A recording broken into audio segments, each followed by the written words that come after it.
आपको पता है 1948 में जब भारत का संविधान लिखा जा रहा था और सारे धर्मों को साथ लेके चलने के लिए रूल्स बनाए जा रहे थे, तो क्रिश्चियंस के लिए ही खास आर्टिकल 25 लिखा गया था।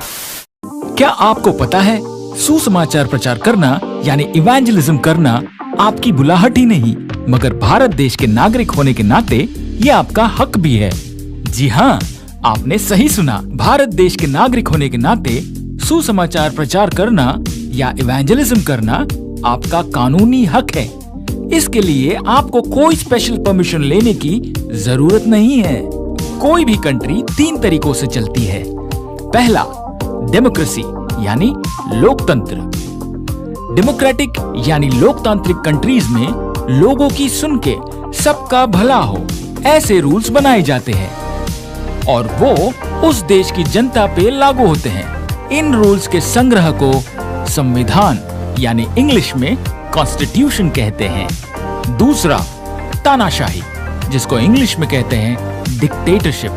इन देशों में एक आदमी जो उनका नेता या प्रेसिडेंट हो, उसी की मर्जी से कानून और नियम बनाए जाते हैं और उनको लोगों पे थोप दिया जाता है। और आखिरी है धर्मतंत्र। इंग्लिश में इसे कहते हैं थियोक्रेसी या हायरार्की।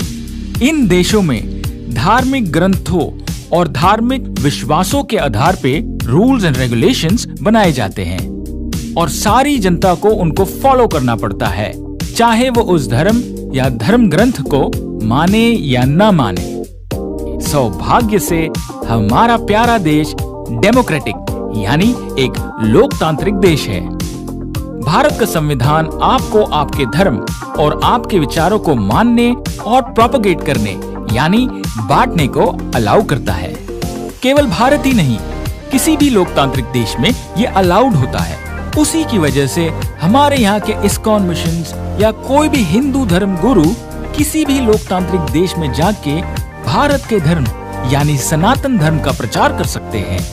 और अगर उनको वहाँ कोई रोक के टोके डराए धमकाए तो ये असंवैधानिक यानी अनडेमोक्रेटिक एक्ट कहलाता है और इसकी कड़ी निंदा होनी चाहिए।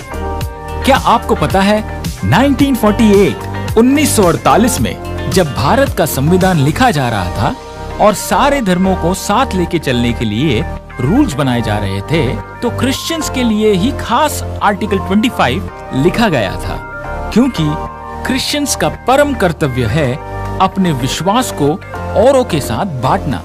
इसके सिवाय क्रिश्चियनिटी अधूरी है। तो भैया, अभी तक क्या समझे?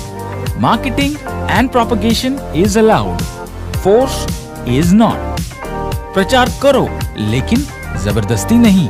अगली बार जब प्रचार करने बाहर निकलो तो हमेशा आर्टिकल 25 और आर्टिकल 28 की कॉपी साथ लेके चलो, ताकि अगर कोई आपको रोके या टोके तो प्यार से उन्हें समझाते हुए वो कॉपी उनको दे दे।